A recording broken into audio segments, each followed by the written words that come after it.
আসসালামু আলাইকুম। আশা করি সকলে ভালো আছেন। আপনারা আমার বইয়ের কভার পেজটা ইগনোর করবেন। এটা আমার বেবি ছিঁড়ে ফেলছে। এই বইটা আমার ছোট ভাইয়ের থেকে সংগ্রহ করেছি। তো এই বইটা মোটামুটি আমার পড়া প্রায় শেষ।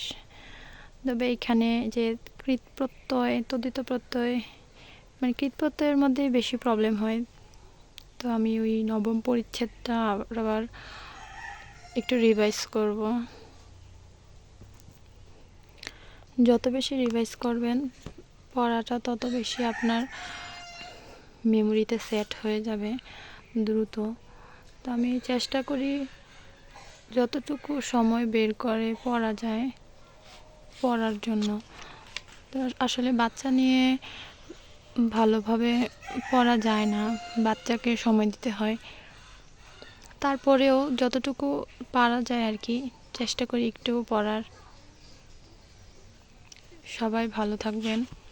আজকে এই পর্যন্তই। আল্লাহ হাফেজ।